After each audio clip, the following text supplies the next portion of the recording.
The phone rang just after dawn, its sound too sharp for a house that had learned silence. The voice on the other end was professional, stripped of warmth. Asking me to come identify my daughter's body, I answered without raising my voice. I told them I didn't have a daughter. There was a pause, not of confusion but of procedure, and then the address of the morgue was read back to me as if that settled everything. I am 72 years old and I live alone in a place where nothing is out of order. The kettle was already cooling on the stove. Morning light rested on the table where no one ever sits across from me anymore. I remember noticing how steady my hands were as I put the receiver down. That steadiness had taken years to learn. I did not say those words out of anger. I said them the way one states a fact that has been rehearsed until it loses its edges. Still once spoken, they seemed to linger in the room, heavier than the furniture, heavier than the years to drive there. Past in fragments, white lines on the road, the hum of tires, my name signed where they told me to sign, then a narrow room to clean to bright. A metal table, a sheet. When they reached for the corner of it, time slowed, something inside me shifted, quietly, and the past began pressing forward before I could stop it entirely. Then in my younger years, I was the kind of man people described as reliable.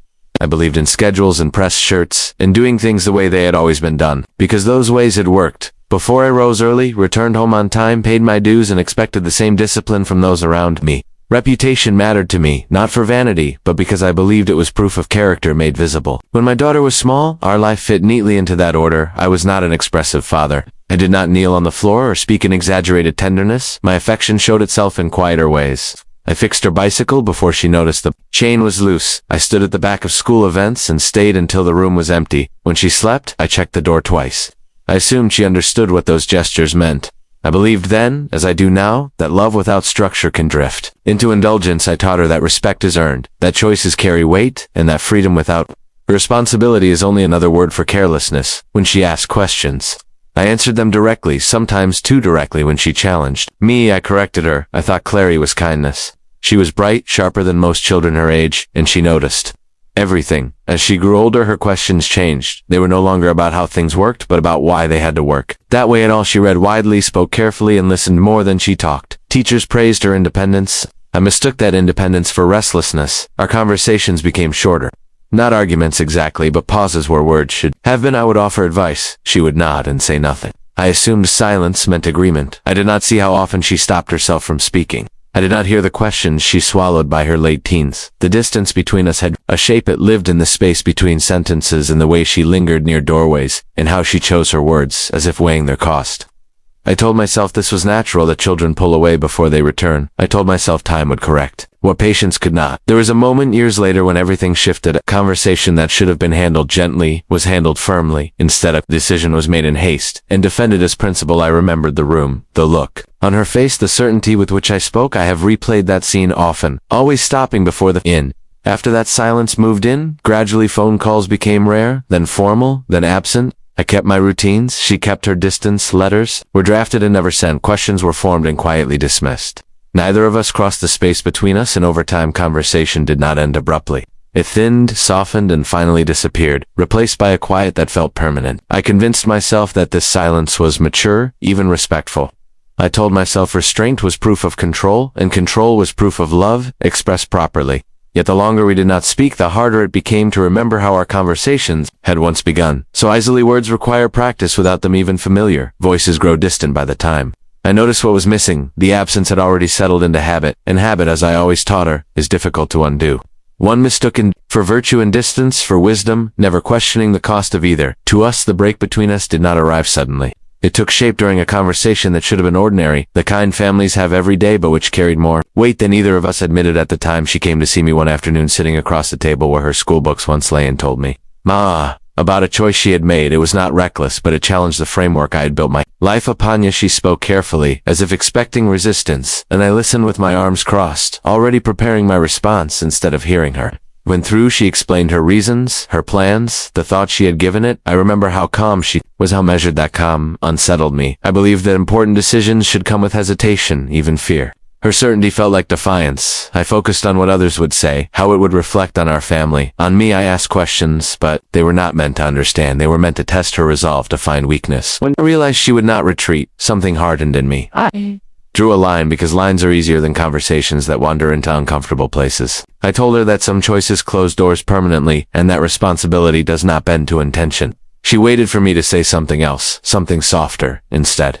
I delivered the sentence that still returns to me uninvited. If this is the path you choose, don't expect me to stand beside you. I said it evenly, convinced firmness would protect us both. She did not argue, she did not cry, she nodded once, as if confirming what she had already suspected. She stood, gathered her coat, and thanked me for being honest. That was the last thing she said to me in person. Her leaving was quiet, no slammed door, no raised voices. Just the sound of footsteps moving away, and a house returning to stillness. I sat alone replaying my words, adjusting them, in my mind, until they sounded justified. I told myself boundaries were necessary, that love without standards becomes permission for ruin, I believed. I was teaching her a lesson she would one day appreciate others, reinforced that belief. Family members nodded in approval when I spoke carefully about values and principles. Friends told me I had done the hard but correct thing. Even colleagues remarked on my strength. My refusal to compromise. Each affirmation settled my unease, smoothing it into something I could live with. Reputation remained intact, order was preserved. At night, doubt surfaced briefly, usually when the house was quiet. I wondered if I had spoken too quickly, if I should have asked one more question. Those thoughts never stayed long. I reframed them as weakness, as sentimentality that clouds judgment. I reminded myself that consequences are real and that shielding her from them would only delay growth. Weeks passed, then months. Her absence became part of the routine. I noticed small things first, like the extra place setting that no longer left the cupboard or the way. I stopped checking the mailbox twice a day when a year passed without contact. I told myself it proved my point. I said she was stubborn, that she needed time to understand the seriousness of what she had done. I repeated one thought whenever the silence grew uncomfortable. I told myself she'd come back when she was ready to apologize. That belief carried me forward, allowing me to wait without reaching out, to stand still while time moved on. Without her, years followed quietly and completely, and with each one, the distance felt less like a decision and more like something that had simply always been there. The years that followed settled into a pattern that looked stable from the outside and felt increasingly narrow from within. Holidays arrived on schedule and passed without incident. I cooked smaller meals. I set fewer places. I told myself it was efficient, practical, appropriate. On her birthday, I marked the date in my head and went about my day as usual, convincing myself that acknowledgement without contact was a form of restraint, not avoidance. Cards were bought and left unsigned. In drawers, letters were written, halfway folded once and placed where I would not see them again. My life did not collapse. That became proof in my mind that I had chosen correctly. I kept my routines, precise morning walks at the same hour, groceries purchased in the same order, evenings spent reading until the same page count, then lights out. Stability became my defense. If I was functioning, then nothing essential had been lost. That was the argument I returned to whenever doubt approached. Too closely, occasionally I heard about her through others. A distant relative mentioned she had moved cities. Someone else said she was working hard, doing well enough. The details were always incomplete, softened by hesitation. I never asked questions. I told myself it was respect for her boundaries, though I never confirmed she wanted them. In truth, certainty frightened me more than absence, as long as I knew little. I could imagine the rest aligning with my expectations. The house adapted to her absence in ways I pretended not to notice. Her room became storage, then remained untouched. The door closed more often than open. Drawers stayed unopened, not because they were forgotten, but because opening them felt like admitting something had ended. Prematurely, objects retain meaning. When left undisturbed, I allowed them to remain suspended, neither present nor gone. I framed my distance as dignity. I told myself I was not chasing, not pleading, not imposing. I said restraint was a form of respect, that silence prevented further damage. I used language, carefully choosing words that implied control rather than loss. Abandonment was too harsh a term, too emotional. Distance sounded measured, intentional, clean, yet regret did not announce itself. Loudly, it arrived in small adjustments. In the way my voice softened when speaking her name aloud, alone, in how. I paused before throwing anything of hers away, then placed it back where it was. At times, I imagined conversations we might have had, rehearsing calm explanations. Firm but fair. Those moments ended quickly. I reminded myself that revisiting the past serves no purpose if the principle remains sound. Years accumulated without ceremony. I aged into the silence, learning its dimensions. It became familiar, even comforting, because familiarity demands little effort. I rarely thought of reconciliation as something active. I believed time would resolve what patience could not, that clarity would arrive eventually from her, not me. Then the phone rang one morning, sharp and unexpected. Cutting through the routine I had built so carefully, the voice on the other end did not know my history, my reasoning, or the years I had arranged into something that resembled peace. With a single sentence, it unsettled everything I had managed to keep contained, and the silence I had trusted no longer felt controlled at all. The sheet was pulled back with a practiced motion, efficient and careful as a verb. If the body beneath it were an object to be returned, not a life that had ended. I trained my eyes the way I had learned to do in difficult moments, focusing on details instead of meaning. I noted the stillness first, then the color of the skin, the way the room seemed to hold its breath. I reminded myself that this was a task, not a reckoning. At first nothing registered beyond procedure. I looked for resemblance, as one compares photographs, detached and methodical. The shape of the face seemed unfamiliar, altered by stillness and circumstance. I told myself this confirmed what I had already said, that mistakes happen, that I had been summoned out of convenience, not truth. Then I saw her hand.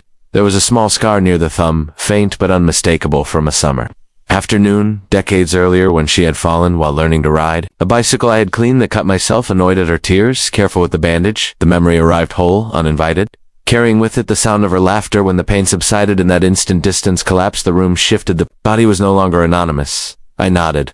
Once the words came slowly, measured, as if speaking too quickly might break something irreparable. I confirmed what they already knew. The officials exchanged looks that suggested relief more than sympathy. Papers were adjusted, chairs scraped softly against the floor. They explained what had happened, their voices steady, practiced in delivering tragedy without absorbing it.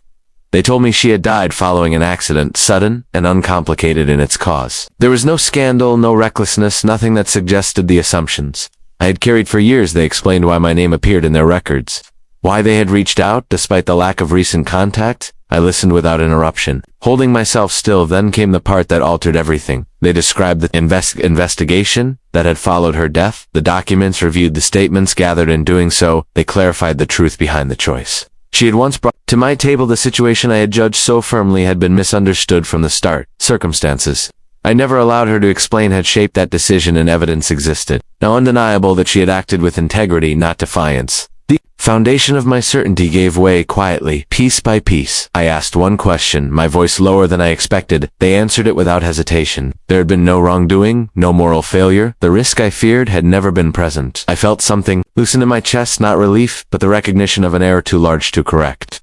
Before they finished, one of them mentioned an attempt to contact me. It had been recent. She had listed my number as an emergency contact despite the years of silence. They told me there had been a call placed, a message left that went unanswered. I thought of my phone, of missed calls dismissed, without listening, the timing aligned too neatly to deny. I did not react outwardly. There was no collapse, no raised voice, no demand for time to think. I sat with the information as it settled, heavy and exact. I understood then that I had not been wronged, nor proven right. I had been absent. The distinction mattered more than I wanted it to. As the officials concluded, offering formal condolences, I realized the balance had shifted completely. The principles I had defended so carefully no longer stood between us. As protection, they stood exposed, stripped of context, leaving only consequence behind. I was no longer the man who had drawn a line and waited to be proven correct.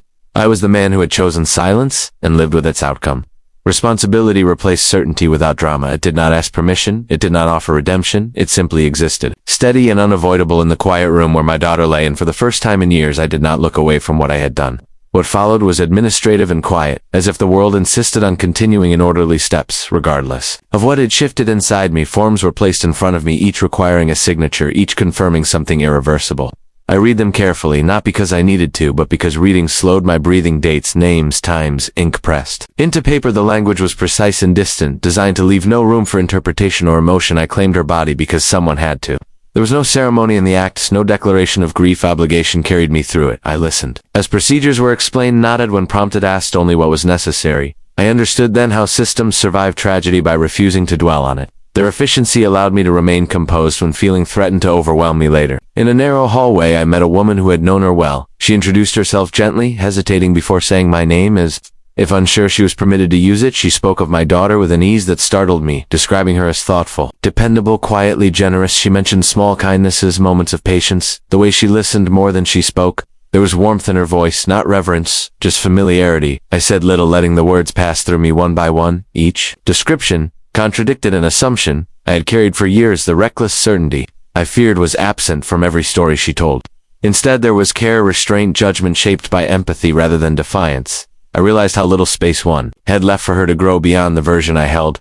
Frozen in my mind when the woman finished, she touched my arm briefly, then stepped away, leaving me alone with a truth that no longer needed defense. For the first time in years, I began speaking to my daughter silently, not to explain or justify, but simply to acknowledge. I told her I was listening now. I told her I saw her more clearly than I ever had when she was alive. The building emptied gradually, sound softened. I gathered my coat and stood still for a moment, longer than necessary, feeling the weight of what remained. Justification no longer served a purpose. Responsibility settled in its place, heavier but honest, and I carried it with me as I stepped back into the ordinary. World changed in ways no one could see at the funeral. There were no grand speeches, no long lines of mourners stretching into the distance. It was a small gathering held beneath a pale sky, the kind that does not demand attention. I stood at the edge rather than the center, listening, as others spoke her name with ease. Their words were simple, unpolished, and sincere. They spoke of her work, her patience, her quiet reliability.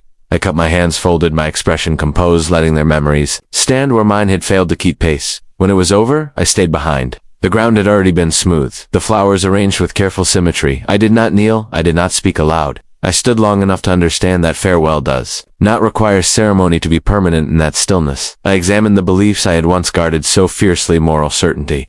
I realized it offered me protection from vulnerability. It allowed me to remain firm without admitting fear righteous. Without risking humility, pride had disguised itself as discipline, and I had accepted the disguise without question. I do not ask her for forgiveness. I understand now that forgiveness is not something owed to those who arrive late to understanding. Some distances cannot be crossed once enough time has passed. What remains is acknowledgement, offered without expectation of return.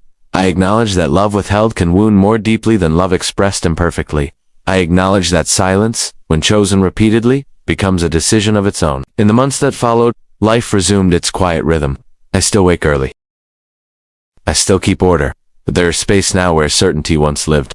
I speak to her in moments of pause, not to ease my conscience, but to remember her as she was, not as I assumed.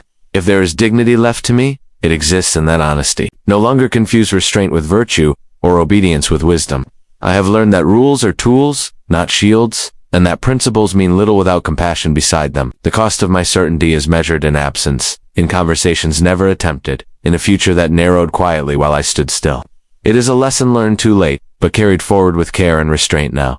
I once believed standing firm was the highest form of strength. Now I know it also means knowing when to reach out. Asterisk.